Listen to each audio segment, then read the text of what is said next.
Assalamualaikum warahmatullahi wabarakatuh. Assalamualaikum warahmatullahi wabarakatuh.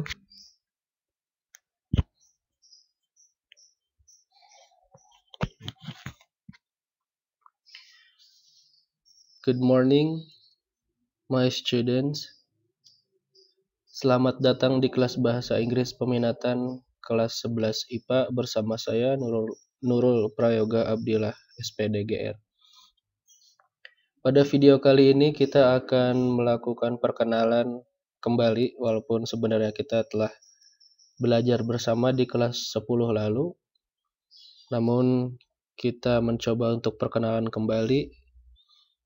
Dikhawatirkan Anda ada yang telah lupa dengan siapa gurunya, guru bahasa Inggris. Kemudian saya juga akan memberikan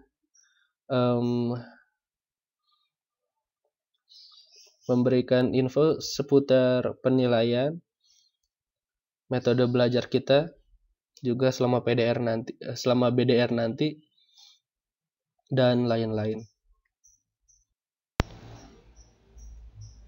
Oke, introduction kali ini saya awali dengan sebuah foto. Ini adalah foto diri saya. Jadi saya harap Anda untuk mengingat dengan baik ya. Jangan sampai Anda tidak tahu gurunya sendiri siapa. Apabila nanti suatu saat harus ke sekolah mengumpulkan tugas dan Anda tidak bingung dan tidak bertanya lagi Pak Yoga yang mana gitu ya. Silakan Anda ingat dengan baik wajahnya. I am Nurul Prayoga Abdillah, SPDGR, Sarjana Pendidikan Guru. Nama lengkap saya Nurul Prayoga Abdillah. Jangan bingung juga ketika nanti melihat nama saya Nurul Prayoga Abdillah. Nama lengkapnya Nurul Prayoga Abdillah. Dan Anda cukup memanggil saya Pak Yoga. Oke. Tidak perlu Mister Yoga atau Sir atau apa. Cukup Pak Yoga saja. Di sini saya akan mengajar bahasa Inggris peminatan kelas 11 IPA 1 sampai dengan 11 IPA 6. Jadi tidak semua kelas 11 mendapatkan pelajaran bahasa Inggris peminatan untuk tahun ini, yaitu bahasa Inggris peminatan dikhususkan untuk kelas 11 IPA saja.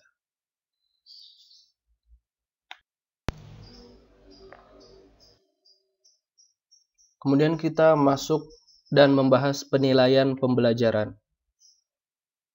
Penilaian pembelajaran kita akan terdiri dari yang pertama sikap, kemudian pengetahuan, dan yang terakhir keterampilan.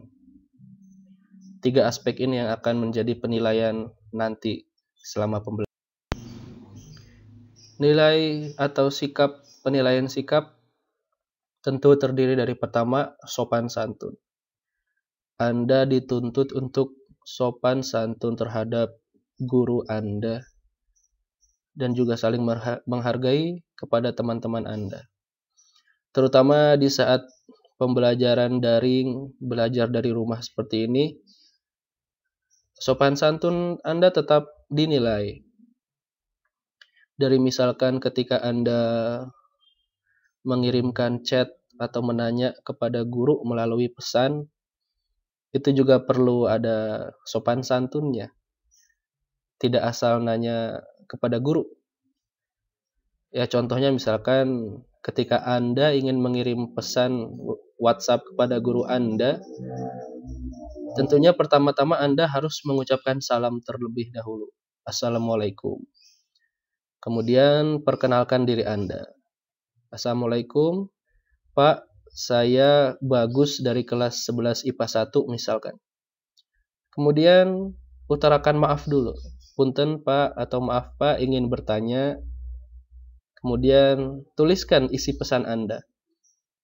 Maaf, saya ingin bertanya, kegiatan belajar hari ini mulai jam berapa ya Pak? Misalnya, contohnya. Kemudian ditutup dengan ucapan terima kasih. Terima kasih Pak. Oke. Jadi harus dipahami dengan baik ya. Kemudian kehadiran Anda juga akan saya nilai. Sikap kesungguhan Anda dalam belajar itu akan menjadi penilaian tersendiri.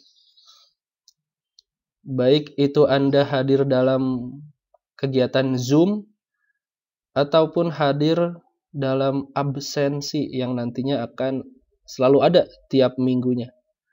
Setiap kali Anda hadir, Anda mendapatkan nilai 2, nilai tambahan 2. Apabila Anda sakit atau izin dengan surat ya, secara resmi, Anda akan mendapatkan nilai 1, nilai poin tambahan ini ya. Dan apabila Anda alfa atau tanpa keterangan, maka Anda akan mendapatkan nilai -5. Jadi perhatikan dengan baik, walaupun pembelajaran ke depannya kemungkinan kita akan belajar dari rumah, tapi Anda tetap dituntut untuk kehadirannya.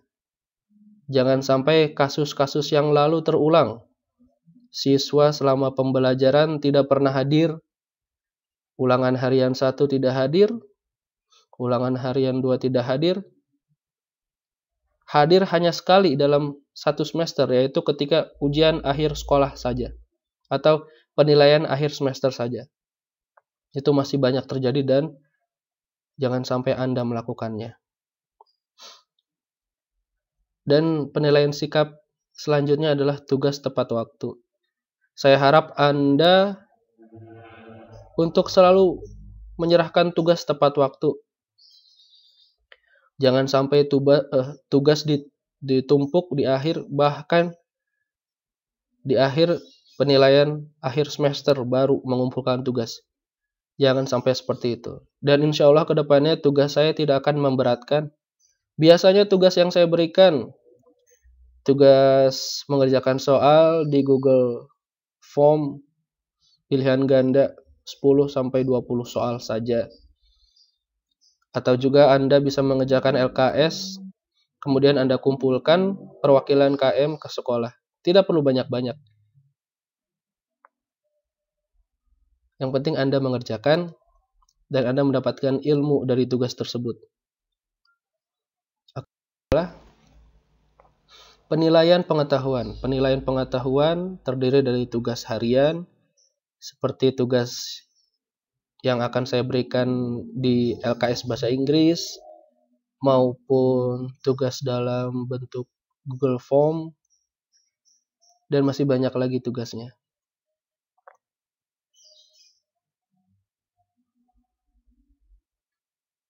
Selanjutnya penilaian harian.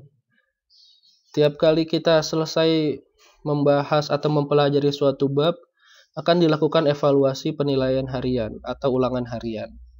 Saya harap Anda mempersiapkannya dengan baik. Kemudian di tengah semester kita akan melakukan penilaian tengah semester dan ditutup dengan penilaian akhir semester. Semua aspek dari penilaian ini akan digabung, akan diproses untuk menjadi nilai rapot nantinya. Dan saya harap nilai rapot Anda meningkat dari nilai rapot bahasa Inggris peminatan di kelas 10. Jadi saya harap ada peningkatan nilai di kelas 11. Walaupun hanya 1-2, tapi harus meningkat. Agar itu menjadi nilai plus Anda untuk agar Anda bisa mengajukan seleksi nasional ke perguruan tinggi nanti dari jalur rapot. Karena itu sangat menjadi perhatian dalam seleksi. Jadi usahakan nilai Anda naik. Usahakan kerajinan Anda ditingkatkan agar nilai Anda naik dari semester sebelumnya, dari kelas 10. Oke, penilaian selanjutnya adalah penilaian keterampilan. Penilaian keterampilan yang saya maksud di sini adalah reading. Anda dituntut untuk dapat membaca teks dalam bahasa Inggris, apapun itu bentuknya. Baik teks naratif contohnya, teks poem, sajak, dan teks lainnya. Baik itu reading aloud atau comprehension reading, baik itu Anda membaca nyaring atau memahami suatu bacaan. Anda dituntut untuk dapat melakukannya. Kemudian kemampuan berbicara Anda akan dinilai, kemampuan menulis, dan juga menyimak. Oke, pada tahun ajaran ini kita masih menerapkan kurikulum darurat.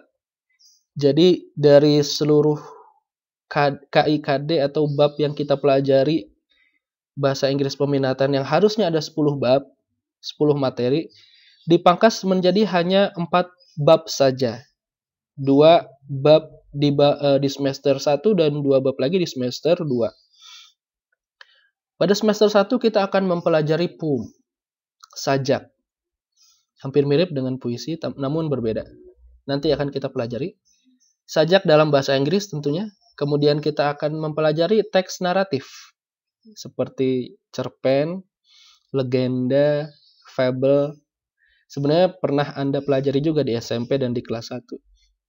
Jadi kita ulang lagi ya, lebih dalam naratif teks itu. Sudah hanya 2 bab ini saja yang akan kita pelajari di semester 1. Kemudian nanti di semester 2 kita akan mempelajari hortatory exposition text. Yaitu teks, ini lebih teks ilmiah sih. Ini lebih ke teks ilmiah yang memungkinkan Anda untuk bisa menulis esai. Kita akan menulis esai dalam format hortatory exposition text ini. Jadi ini adalah cara menulis ilmiah. Dan semester 2 yang terakhir kita akan mempelajari song, lagu. Oke, ya, itu saja. Dan untuk bahasa Inggris peminatan, semester ini akan ada 2 sumber buku belajar. Yang pertama adalah buku paket, Pathway to English. Nah, bentuk bukunya seperti ini, bisa Anda pinjam di perpus. Untuk waktu peminjamannya nanti diinfokan kembali, atau mungkin Anda bisa tanyakan ke wali kelas masing-masing. Karena biasanya akan dijadwalkan ya, begitu.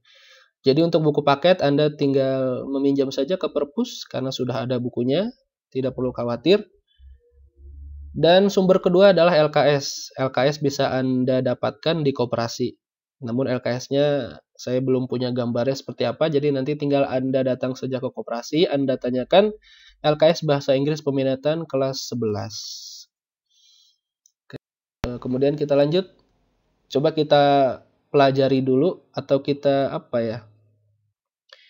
kita bahas sedikit lah apa itu poem, apa itu sajak, ya. Di sini ada gambar teteh-teteh lagi mengsedih, sepertinya wajahnya mengsedih, membacakan suatu sajak. Dalam sajak, Anda diharapkan untuk bisa memahami isi sajak. Ya, dalam mempelajari sajak ini, diharapkan pada akhir pembelajaran Anda dapat memahami isi sajak. Anda dapat membaca sajak tersebut dan paham isinya. Seperti yang kita tahu, sajak adalah suatu karya sastra yang di dalamnya yang di dalamnya terdapat kata-kata yang indah, yang tidak terikat dengan aturan. Nanti kita pelajari lebih lanjutnya pengertian sajak itu seperti apa. Kemudian membaca sajak.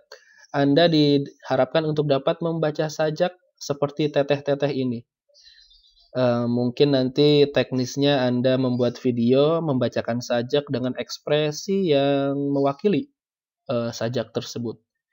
Apabila mungkin nanti dimungkinkan ada perubahan aturan oleh pemerintah, kita diizinkan untuk tatap muka, Anda akan membaca sajak seperti teteh ini di depan kelas, ya. Jadi persiapkan saja diri Anda. Kemudian pada akhir pembelajaran Anda juga diharapkan untuk bisa menulis sajak. Ya, walaupun tidak harus banyak, setidaknya Anda bisa menulis sajak, mengekspresikan kreativitas dari diri Anda dalam menulis sajak. Oke, inti dari tujuan pembelajaran dari bab poem ini, sajak ini, Itu. Hanya 3 ini. Oke, di sini kita punya suatu teks sajak yang berjudul The Little Rose Tree by Rachel Field. Oke, sebelum kita membaca dan memahaminya, perlu Anda tahu dalam sajak terdapat sebuah baris yang kita sebut line. Ada berapa line di sana? Silakan Anda hitung dalam hati. Bagi Anda yang menjawab 10, Anda benar. Ada 10 line dalam sajak ini. Kemudian di samping line atau baris, ada juga paragraf yang biasanya kita sebut bait. Dan di sini kita menyebutnya stanza. Ada berapa stanza di sana? 1, 2, 3, 4. Oke. Jadi nanti Anda tidak perlu bingung apabila ada soal yang mengharuskan Anda tulislah sajak dengan 2 stanza. Berarti Anda tahu apa yang harus Anda lakukan. Oke, kalau gitu kita coba baca dulu di sini. Every rose on the little tree. Setiap mawar di pohon kecil itu is making a different face at me. Menunjukkan wajah yang berbeda padaku. Some look surprised when I pass by. Beberapa nampak terkejut ketika aku dekati. And others drop, but they are shy. Yang lainnya merunduk. Mereka nampak malu. These two whose heads together press. Dua mawar yang berhimpitan ini tell secrets I could never guess. Memberitahuku rahasia yang tak pernah aku sangka. Some have their heads thrown back to sing. Beberapa memalingkan wajahnya dan bernyanyi. And all the buds are listening. Dan seluruh pucuk mendengarkannya. I wonder if the gardener knows. Aku bertanya-tanya, apakah penjaga kebun mengetahuinya? Or if he calls, it's just a rose. Ataukah ia hanya menganggapnya setangkai mawar biasa? Silakan Anda pahami sedikit saja sekilas apa isi dari sajak ini. Anda bisa pause video ini untuk bisa memahaminya sebentar.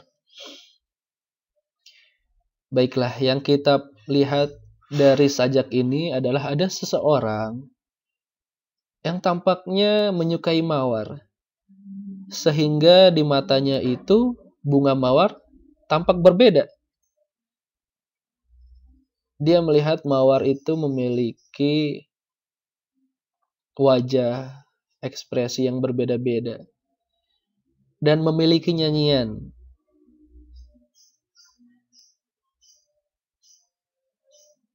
Ini karena ia saking menyukai mawar mungkin. Karena sajak itu tidak bisa kita tafsirkan. Tafsirnya bisa berbeda-beda. Namun secara orang awam, kita yang membacanya secara umum, kita melihat ada seseorang yang menyukai mawar. Di matanya mawar itu dapat berekspresi. Di matanya mawar itu dapat bernyanyi. Dan kemudian dia pun bertanya dalam dirinya, apakah orang lain juga merasakan hal yang sama dengannya? Atau menganggapnya mawar hanyalah sebuah mawar biasa, hanyalah sebuah tumbuhan biasa. Oke, itu intinya dari sajak ini. kita lihat memang sajak tidak mengandung kata-kata yang terlalu terlalu sulit dimengerti, tidak. Kata-katanya biasa saja. Tidak ada yang istimewa, namun mereka merangkainya dengan baik. Namun dari sajak ini terdapat suatu perasaan yang lain, yang kita merasa berbeda membacanya. Oke, baiklah. Untuk pembelajaran hari ini sekian saja dulu.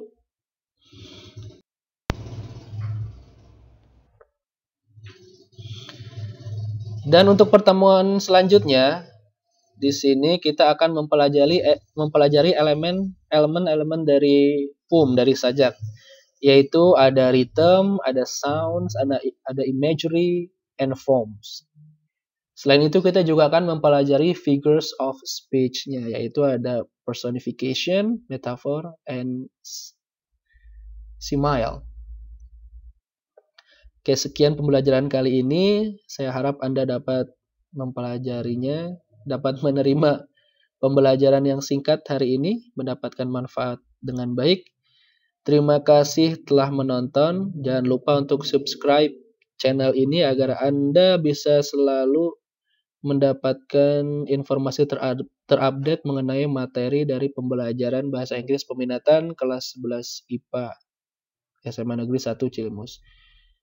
Akhir kata, wassalamualaikum warahmatullahi wabarakatuh.